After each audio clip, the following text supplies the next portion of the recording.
12월은 한 해를 마감하는 달이기도 하지만 우리 주님이 탄생하신 크리스마스 해이기도 합니다. 달이기도 합니다. 크리스마스는 예수님을 믿든 믿지 않건 종교를 가리지 않고 나라를 가리지 않고 전 세계적인 큰 명절로 지키고 있습니다. 최근에는 세속화 분위기가 굉장히 높아진 데다가 또 코로나19 때문에 크리스마스가 와도 별로 기분이 나지 않았습니다. 금년에는 코로나19가 완전히 해제되어 탓인지 사람들이 아주 그동안 모이지 못한 것을 보복이라도 하듯이 보복적인 연말 모임을 가지고 있습니다. 그래도 크리스마스의 분위기는 제가 어릴 때만 하지는 못한 것으로 보입니다. 어쨌거나 사람들이 이렇게 연말에 모여서 크리스마스를 즐기는 것은 나쁜 일은 아닙니다. 그것을 어떻게 반대할 수 있겠습니까? 그러나 문제는 사람들이 정작 이날의 주인공이신 예수님에 대하여 알지 못하는 데 있습니다. 그들이 아는 것은 고작 소크라테스 공자 마호메드와 함께 4대 성인이다. 예수님을 고작 그 정도로 알고 있습니다. 그러나 예수님은 결코 그런 분이 아니지요. 그런 성인들과 비교할 수 있는 그런 분이 아닙니다. 그건 그들이 잘못 알고 있는 것입니다. 우리가 예수님을 제대로 알지 못하면 제대로 된 신앙을 가질 수 없습니다. 믿음은 들음에서 난다고 했는데 아무 말이나 듣는다고 해서 믿음이 나는 것이 아니에요. 올바른 지식을 들어야 합니다. 물론 믿음은 단지 아는 것에만 지나치는 것은 아니지만 그래도 알지도 못하면서 맹목적으로 믿는 것, 이것을 믿음이라고 할 수는 없습니다. 그러므로 믿음의 첫째 단계는 아는 것이 시작합니다. 믿음에 성숙해지면 믿고서 알게 되다, 믿음으로 알게 된다 하는 단계도 있지만 그 전에는 언제나 아는 것에서 시작합니다. 우리가 알지 못하면 믿을 수도 없습니다. 그래서 하나님은 우리에게 믿음을 주시기 전에 우리의 지성에, 우리의 머리에 밝은 빛을 비추어 주시고 예수님이 어떤 분인지를 깨닫게 해 주십니다.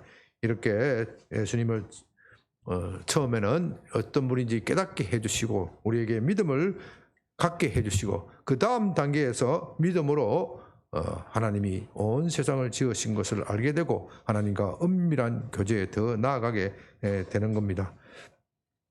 유홍준 교수라는 분이 쓴 나의 문화유적 답사기라는 책이 한 90년대인가 선풍적인 인기를 끈 일이 있습니다.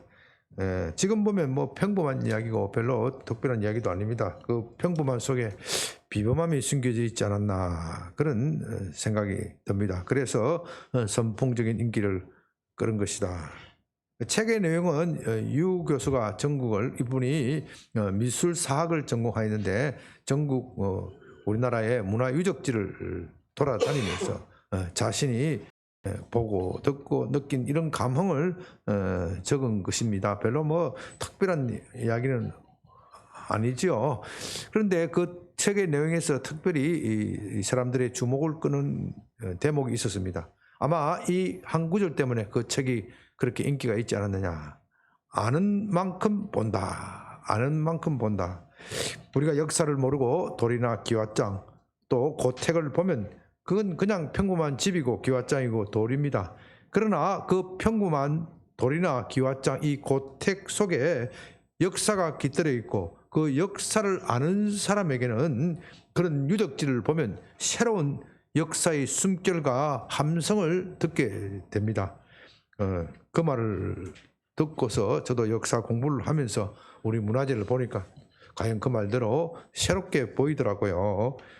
저는 이런 격언이 우리가 주님을 아는 것에도 적용된다고 생각합니다. 우리는 주님을 아는 만큼 볼 수 있습니다. 주님을 아는 만큼 복을 누릴 수 있습니다. 주님을 아는 만큼 주님과 사랑의 교제를 나눌 수 있습니다. 그래서 우리가 주님을 안다는 것은 매우 중요한 문제입니다.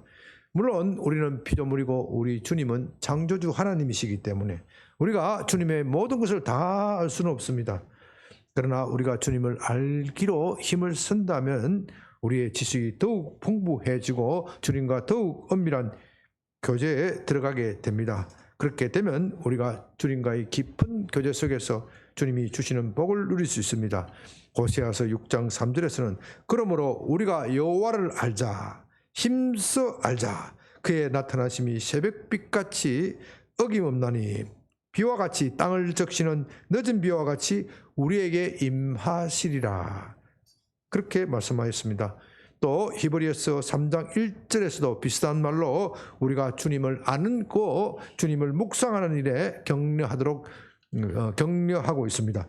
그러므로 함께 하늘의 부르심을 받은 거룩한 형제들아, 우리가 믿는 도리의 사도이시며 대제사장이신 예수를 깊이 생각하라. 저는 여러분이 2023년 이 성탄절을 맞이하면서 단지 이 성탄절 명절을 즐기는 것에서 넘어서서 우리 주님을 더욱 깊이 알아가는 시간이 되었으면 좋겠습니다. 믿지 않는 사람들이야 이 날을 즐기는데 그냥 즐기는 기회로 삼겠지만, 예수님을 믿는 우리는 주님을 더욱 깊이 생각하고 주님과 깊은 교제 속에 들어가는 시간이 되었으면 좋겠습니다. 그래서 이번 주와 다음 주일 성탄절 시즌에는 설교의 중점을 예수님을 더욱 깊이 아는 데 중점을 두고자 합니다. 물론 평소의 설교에도 예수님을 아는 데 중점을 두고 있지만, 주님의 탄생을 기념하여서 특별히 주님의 탄생에 대하여 좀 더 깊이 알고 그것을 묵상한다면 더욱 깊은 은혜가 넘칠 것입니다. 성경에서 예수님의 생애를 가장 집중적으로 다루고 있는 책은 신약 성경 가운데 어디? 마태복음, 또 마가복음 왜 건너뛰어? 마태복음, 마가복음, 누가복음, 요한복음, 이 신약 성경 제일 앞에 나오는 이 4개의 복음서를 사복음서 그렇게 부르기도 합니다. 이 사복음서는 예수님의 제자들이 4명의 제자들이 각자 자기가 본 시각에서 기록하고 있기 때문에 내용이 비슷하면서도 또 다릅니다. 그래서 예수님의 생애에 대해서 여러 가지 관점에서 조명하게 함으로써 예수님을 우리에게 예수님이 어떠한 분인지를 더욱더 풍부하게 소개해주고 있습니다. 그런데 신약 성경의 첫 번째 책인 마태복음에서는 1장 1절에서 아브라함과 다윗의 자손 예수 그리스도라는 말로서 아브라함과 다윗의 자손 예수 그리스도의 계보라는 말로서 시작하고 있습니다. 그 이후에는 여러분이 잘 알고 있듯이 낳고, 아브라함은 누구를 낳았어요? 이삭을 낳고, 이삭은 야곱을 낳고, 이런 낳고 이 끝없는 족보 이야기를 하고 있습니다.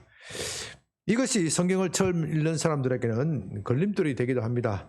모처럼 2024년 새해가 되어서 금년에는 내가 성경을 한번 다 읽어보자, 일독을 해보자 결심하고 나서 구약 성경을 너무 어려우니까 신약 성경부터 시작하자. 마태복음을 읽기를 시작했는데 초장부터 왜 이렇게 낮고 하는 이야기가 그렇게 많은지 거기에 질려서 포기하는 분이 들어있지요. 성경이 이처럼 우리가 보기에는 별로 중요하지 않게 보이는 족보 이야기부터 시작하고 있는 이유가 무엇일까요? 무엇보다도 왜 예수님이 아브라함과 다윗의 자손이라는 말을 강조하고 있을까요? 여러분에게는 이것이 별로 중요하지 않게 여길지는 모르지만 이것은 매우 중요한 의미를 가지고 있습니다. 유대인들에게도 그렇지만 우리 이방인들에게도 그렇습니다. 우선 유대인들에게 왜 이것이 그렇게 중요한 의미를 가지고 있는지 말씀드립니다.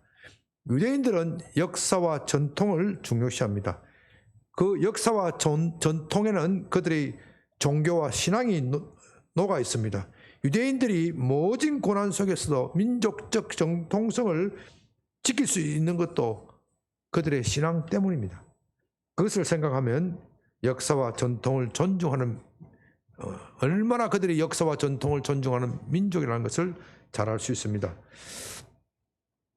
그런데 그들이 선조로부터 받은 전성에 의하면 하나님은 그들을 위하여 메시아를 보내어 주시겠다는 겁니다. 유대인들에게는 이 메시아를 보내어 주신다는 하나님의 약속이 매우 특별한 의미가 있습니다. 왜냐하면 그들의 역사 전체가 고난의 역사이고 메시아는 그들을 고난에서 구원해 주실 것이기 때문입니다.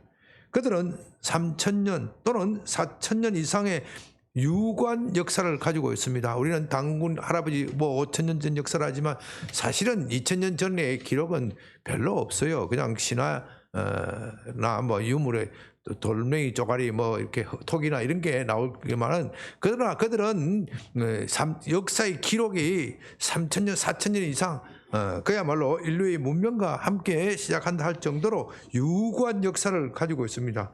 그러나 그 기나긴 역사 동안에 제대로 된 나라를 이루고 당당하게 살아본 기간이 얼마 되지 않습니다. 대부분의 기간을 이민족의 압제 아래 시달렸습니다. 그러다가 AD 70년경에는 로마의 침략을 받아서 완전히 망해버리고 전 세계를 유랑하는 유대인 디아스포라 그렇게 살았죠. 그러다가 최근에 2차 세계대전 이후에 겨우 독립을 하였습니다. 그런 그들에게는 메시아만이 유일한 희망이었습니다.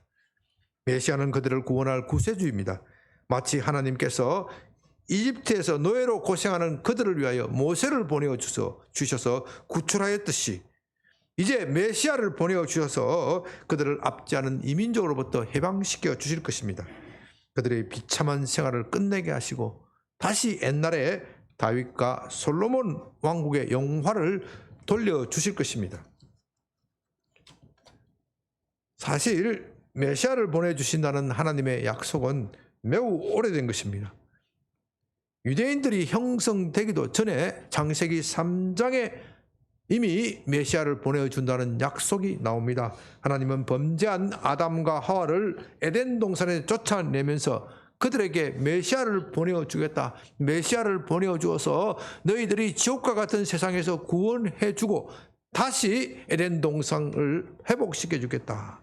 창세기 3장 15절 하나님은 이렇게 말씀하십니다. 내가 너로 여자와 원수가 되게 하고 내 후손도 여자의 후손과 원수가 되게 하리니 여자의 후손은 내 머리를 상하게 할 것이요 너는 그 발꿈치를 상하게 할 것이라. 이것은 여자의 후손이 뱀의 머리를 상하게 할 것이다 하는 그런 말씀입니다. 여자의 후손은 메시아를 말하는 것이고 뱀은 사탄을 말합니다. 이것을 가지고 원시 복음이다 그렇게 말하는데요, 역사의 최초로 나타난 복음이다 그런 뜻입니다.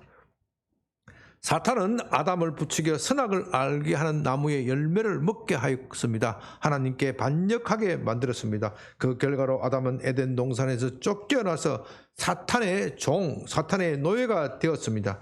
그런데 하나님은 메시아를 보내어 주셔서 사탄의 머리를 쳐 부숴버리겠다. 사탄의 왕국을 무너뜨려 버리겠다.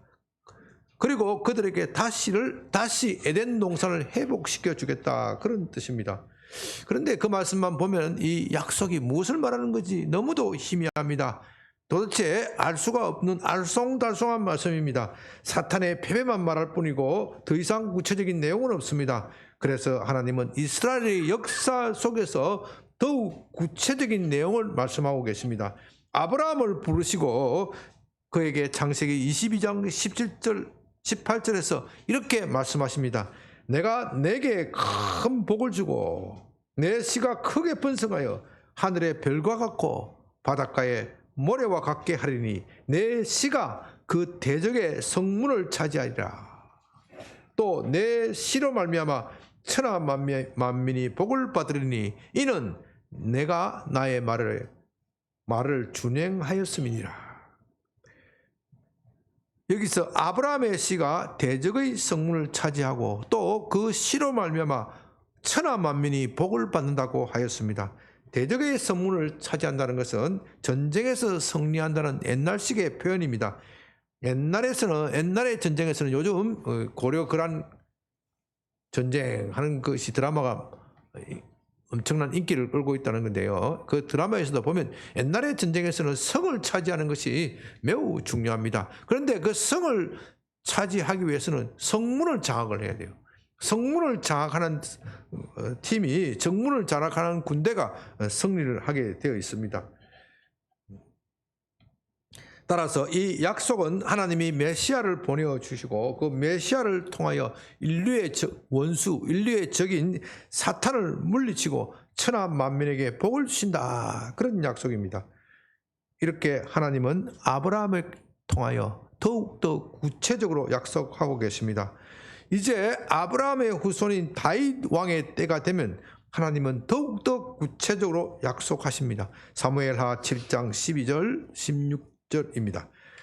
내 수완이 차서 내 조상들과 함께 누울 때 내가 내 몸에서 날 내 실을 내 뒤에 세워 그의 나라를 견고하게 하리라.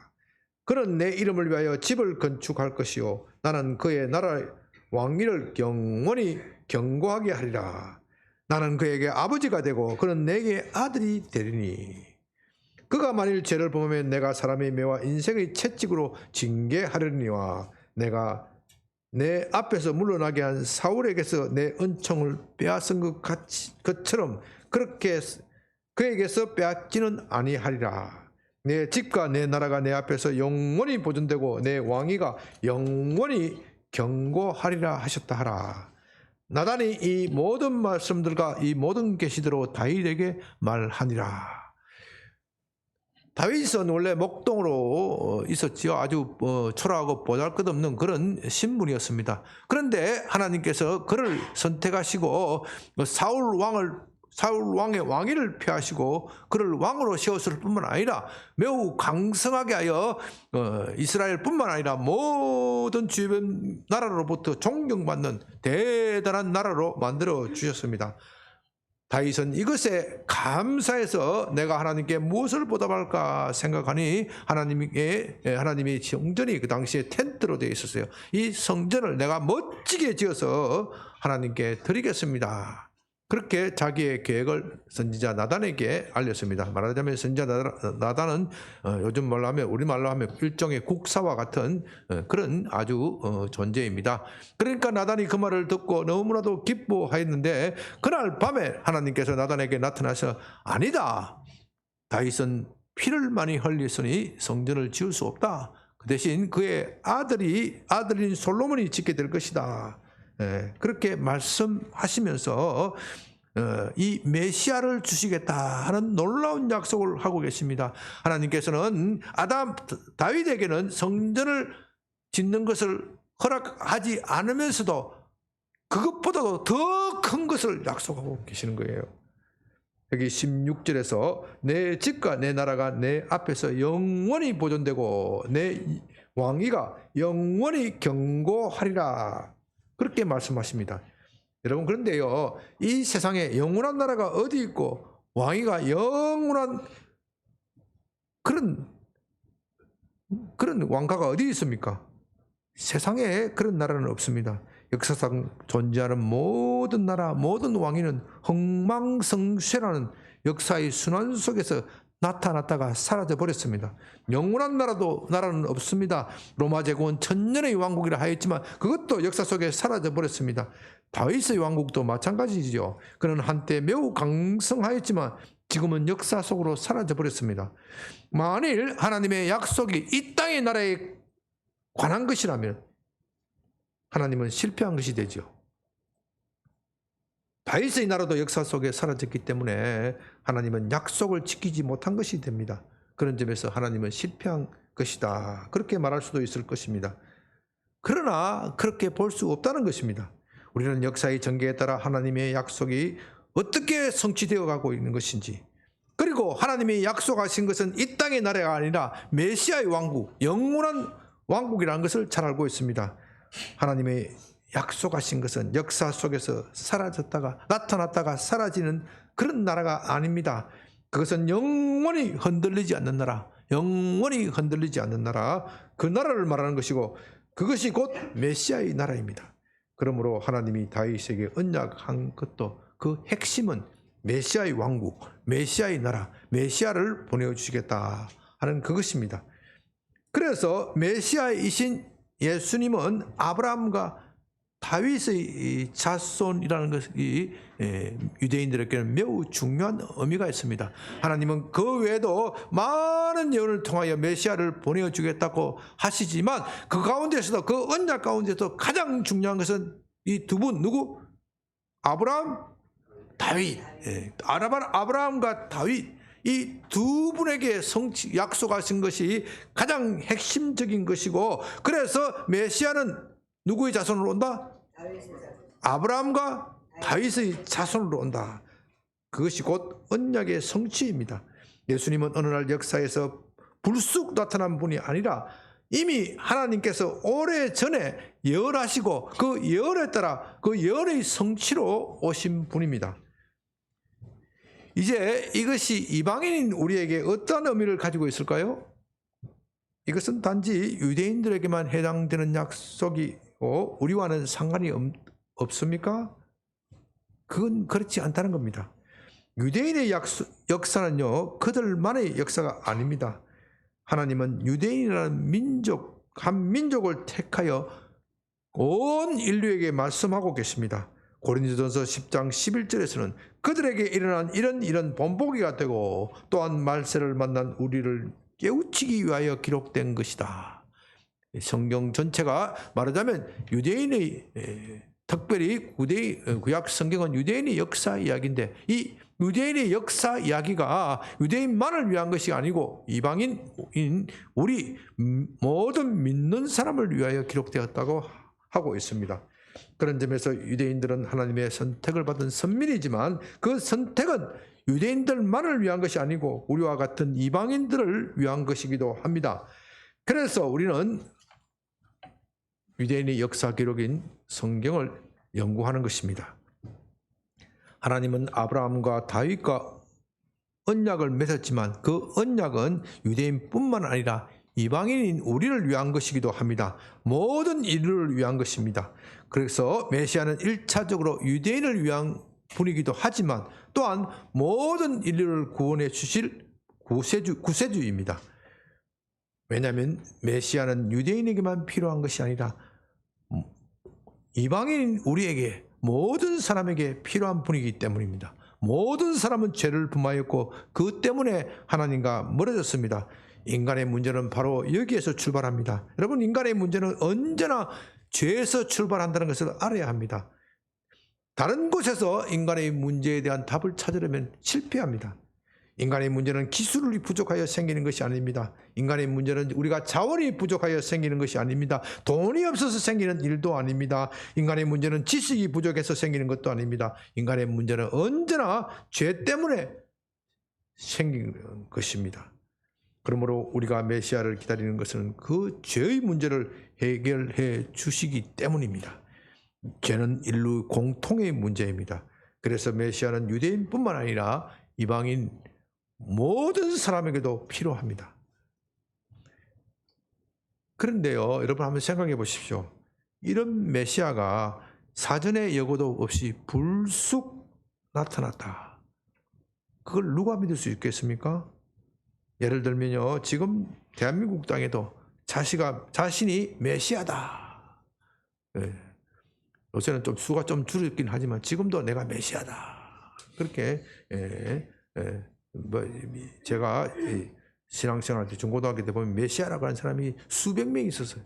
요새는 좀 수가 좀 줄었어요. 자신이 메시아라고 주장하는 사람들이 있어요.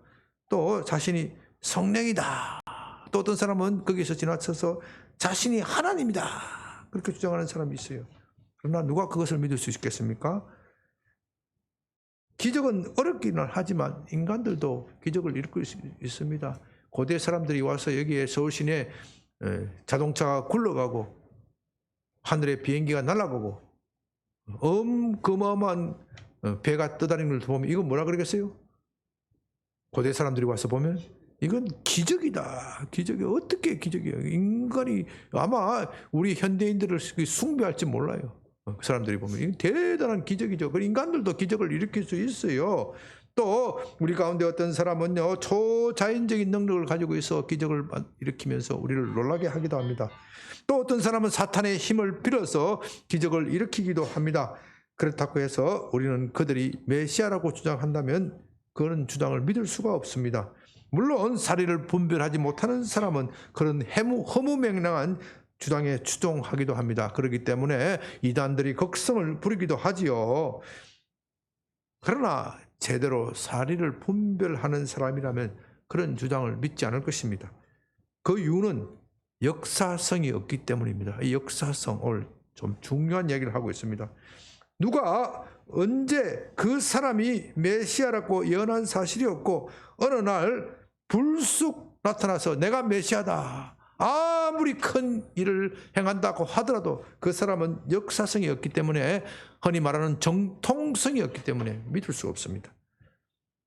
우리가 정통성이 없는 사람을 어떻게 믿을 수 있습니까? 그래서 이단 종교의 창시자들은 자신이 성경에서 예언한 메시아다, 성경을 자신의 정통성을 부여하기 위해서 성경을 끌어들여 씁니다. 그러나 그들이 하는 짓을 보면 성경과는 전혀 다른 짓을 하는 겁니다. 그렇기 때문에 우리는 그들을 메시아라고 인정할 수 없습니다. 그들이 주장하는 메시아는 역사성이 없습니다. 왜냐하면 무엇보다도 그들은 아브라함과 다윗의 자손이 아니기 때문입니다. 여러분, 마태복음 1장 1절에서 메시아는 누구의 자손으로 온다고요?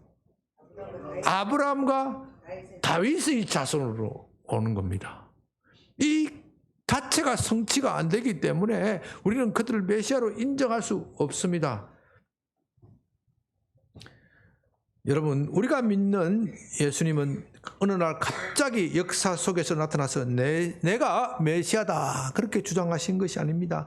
오래전부터 하나님께서 예언하시고 그것을 성취하신 분입니다.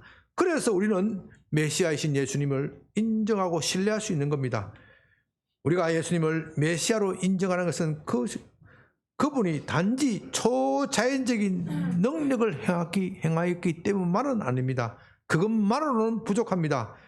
그러나 구약 성경에서 이미 그런 것을 말씀하셨고 그것을 이루었기 때문에 우리가 믿는 것입니다. 그렇기 때문에 오늘날 우리 가운데서 예수님을 방불하는 초자연적인 기적을 행하는 사람, 물론 그런 일은 있을 수 없겠지만 설령 그런 일이 있다고 하더라도 그것만 가지고 그 사람이 메시아다 그렇게 말할 수는 없습니다. 무엇이 없기 때문에요? 역사성이 없기 때문에요. 하나님이 약속하시고 그것을 성취한 것이 아니라면 우리는 그분을 메시아라고 인정할 수 없습니다. 여러분, 왜 그러느냐? 그 초자연적인 능력을 행하는 사람, 그 사람이 우리 가운데 나타나서 초자연적인 능력을 행하여 대단한 일을 하더라도 그 존재가, 자기가 메시아라는 존재가 우리를 위한 것인지 아니면 자기를 위한 것인지 누가 알 수 있겠습니까? 속된 말로 사탕발림으로 사람들을 꼬셔서 온 사람들로 하여금 경배를 받게 하고 모든 사람들을 노예로 삼을지 누가 알 수 있겠습니까? 그렇기 때문에 초자연적인 존재가 나타나서 어떠한 기적을 행하더라도 우리는 그 존재를 메시아라고 인정할 수 없습니다. 오직 성경 속에서, 역사 속에서 기록되고 예언되어지고 그것이 성취되어지는 것을 볼 때 우리가 그분은 참된 메시아다, 그분은 하나님께서 보내신 분이다, 그렇게 인정할 수 있는 것입니다. 이것이 바로 기독교와 다른 종교가 구분하는 결정적인 차이입니다. 다른 모든 종교는 인간의 깊은 사유에서 나왔습니다. 모든 불교든 모든 깊은 사유에서 나왔습니다. 우리는 그 깊은 사유에 대해서 존경하고 우리 보통 사람으로서는 생각할 수 없다, 그런 점에서는 탁월하다는 것을 인정합니다. 그러나 인간의 사유에서 나오는 모든 종교는 결국 후대 사람들에게 의해서 다 반박되어집니다. 나는 그렇게 생각하지 않는다. 그렇게 하면 그것을 끝이에요. 왜요? 그것은 자기의 생각이기 때문에. 그러나 우리가 믿는 기독교는, 우리가 믿는 메시아는 역사성이 있습니다. 역사적 사실을 근거하고 있습니다. 하나님께서 역사 속에서 말씀하시고 성취하신 것이기 때문에 우리는 그것이 진실한 것으로 믿습니다. 따라서 기독교는 인간의 사유가 아니라 사실 속에서, 역사적 사실 속에서 증명된 것입니다. 이것을 강조하는 것이 바로 마태복음 1장 1절의 이야기고 또한 1장의 족보 이야기입니다. 마태가 낳고라는 끊임없는 족보 이야기를 늘어놓는 것은 단지 족보에 관심이 있어서 그런 것이 아닙니다. 역사성 때문에 그런 겁니다. 하나님은 미리 약속하시고 그것을 성취한다. 그것을 마태가 1장에서 말하고 싶은 것입니다. 우리가 이것을 생각하면서 오늘 본문을 좀 생각했으면 좋겠습니다. 오늘 본문은 메시아의 탄생을 예언한 것으로 매우 중요한 구절입니다. 이사야는 예수님이 탄생하시기 전에 약 800년 전 사람입니다. 그 중에서도 9장 6절 7절이 참 중요합니다. 이는 한 아기가 우리에게 낳고 한 아들을 우리에게 주신 바 되었는데 그의 어깨에는 정사를 메었고 그의 이름은 기묘자라 모사라 전능하신 하나님이라 영존하신 아버지라 평강의 왕이라 할 것입니다. 그 정사와 평강에 더함이 무궁하며 또 다윗의 왕자와 그의 나라에 군림하여 그 나라를 굳게 세우고 지금 이후로 영원히 정의와 공의로 그것을 보존하실 것이라. 여호와의 만군의 여호와의 열심히 이를 이루시리라. 여기에 참 어려운 단어가 몇 가지 나오는데요. 정사라는 말은 영어로는 government라고 번역하였습니다. 정부 또는 국가의 통치 권력을 말합니다. 메시아의 어깨에 국가의 통치 권력, 이 세상을 다스리는 통치 권력이 놓여 있다. 그가 세상의 최종적인 권력을 가지고 있다. 그런 뜻입니다. 또 그의 이름은 기묘라고 했는데 영어로는 wonderful. 그건 너무나도 이상한 일이기 때문에 인간의 머리로는 잘 이해가 되지 않는다. 우리는 신비한 일을 만나면, 도저히 말로 설명할 수 없는 신비한 일을 만나면 영어로 뭐라 그래요? wonderful. 그렇기 때문에 여러분은 메시아에 대하여 너무 지성적으로 이해하려고 해서는 안 됩니다. 지성적으로 이해하려는 노력도 필요하지만 때로는 그분의 신비 앞에서 무릎을 꿇고 믿음으로 받아들여야 합니다. 왜냐하면 그분은 원더풀, 기묘이기 때문입니다. 또 모사라는 말은 영어로서는 카운슬러라고 번역하였는데 좋은 자라는 뜻입니다. 쉽게 말하면 책사, 전략가, 요즘 말로 하면 전략가라는 뜻입니다. 이 카운슬러는 좋은 방책을 내는 사람이죠. 그처럼 메시아는 공궁에 빠진 인간을 위하여, 인류를 위하여 사람들이 생각하지 못한 탁월한 좋은 방책을 낼 것입니다. 7절에서 그의 정사와 평강이 무궁할 것이다. 그렇게 말합니다. 다시 말해서 그의 권력은 영원 무궁하고 또 그가 그렇게 영원 무궁하게 다스려도 영원한 평화가 유지될 것이다.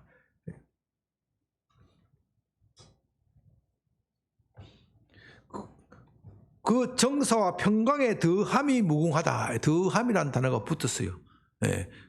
세상 나라는, 세상 권력은요, 일정한 정점기가 있으면 그 다음에 뭐예요?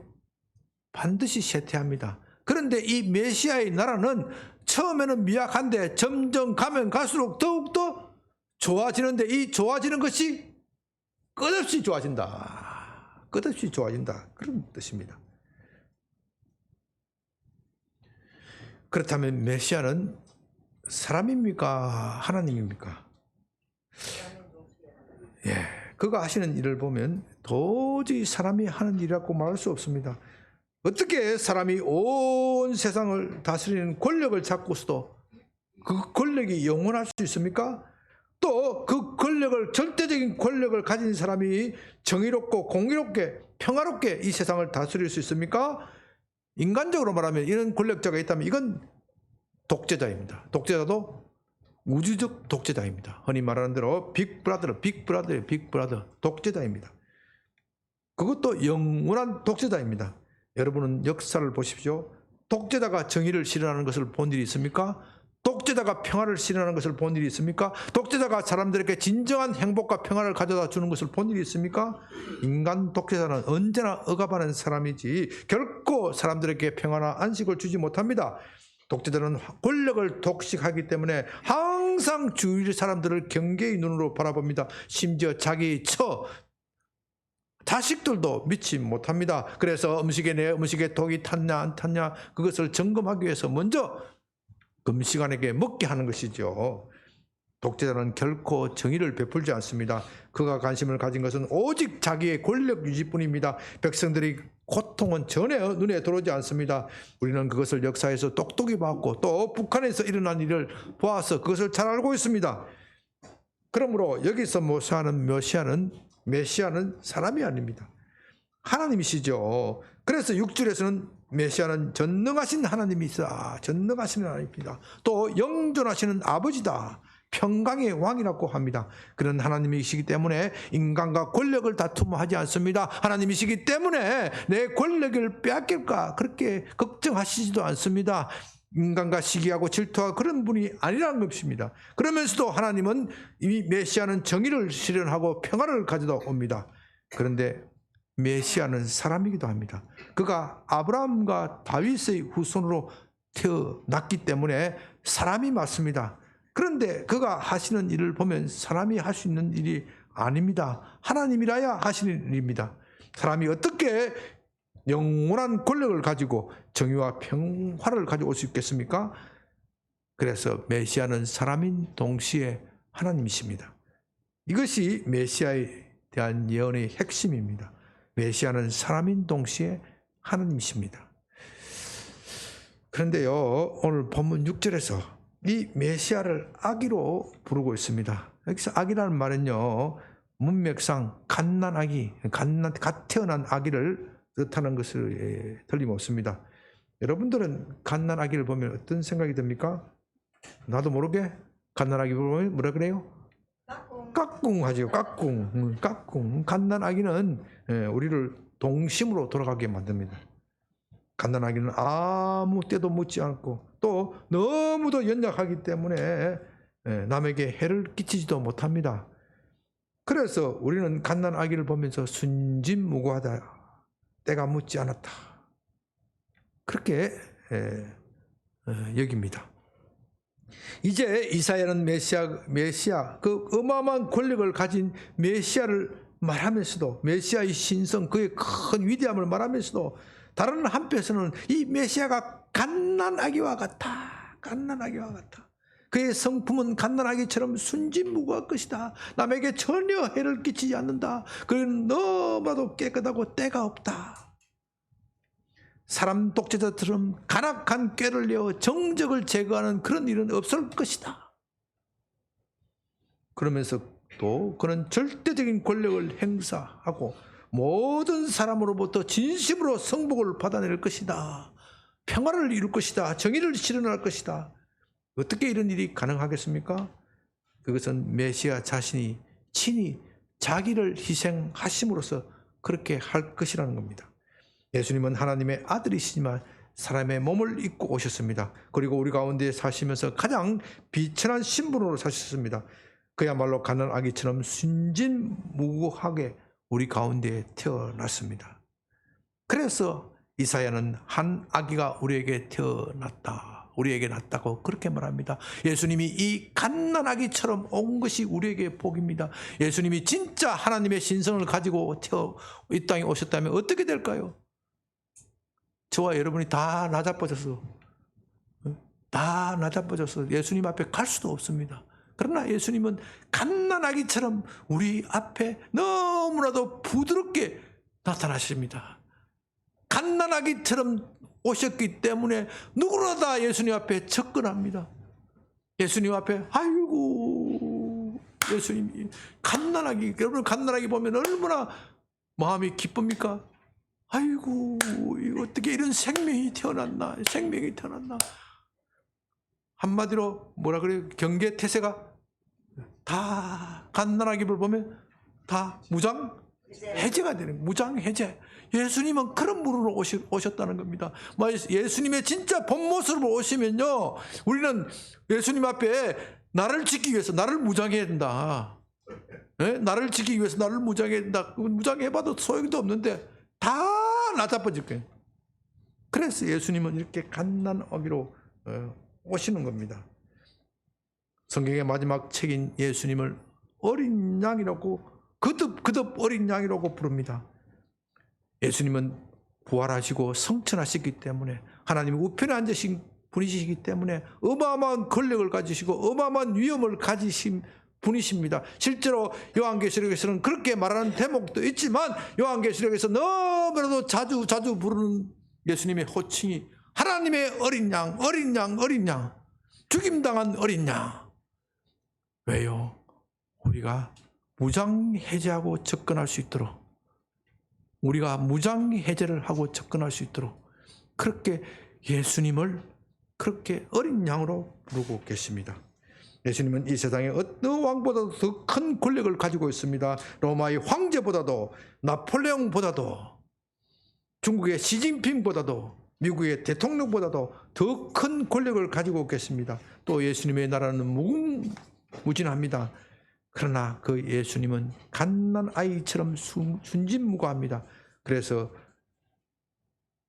그는 하나님의 어린 양이라고 불립니다.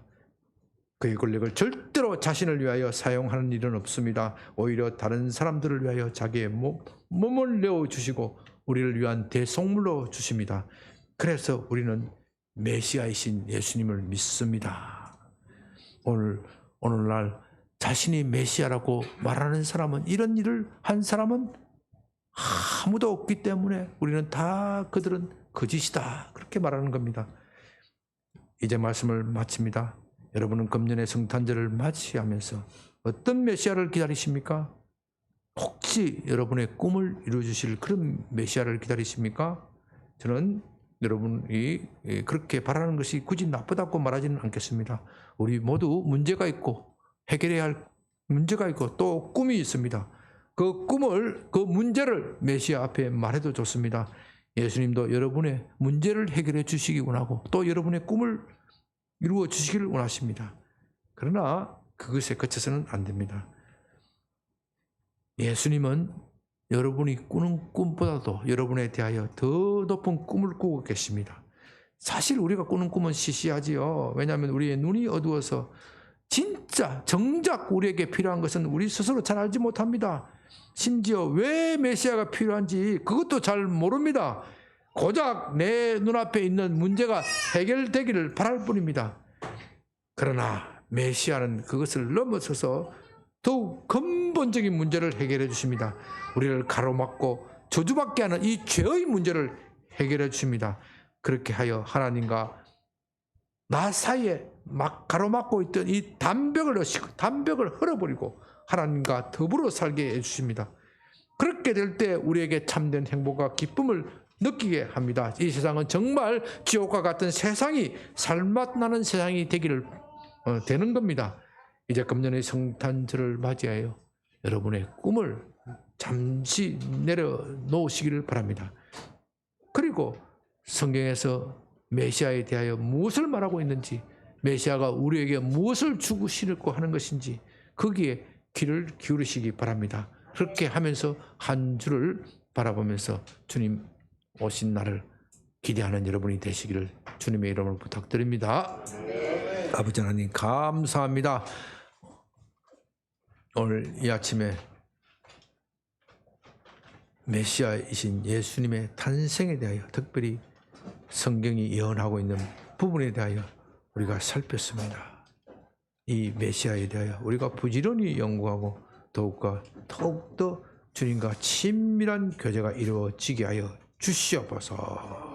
예수님의 이름으로 기도드립니다. 아멘.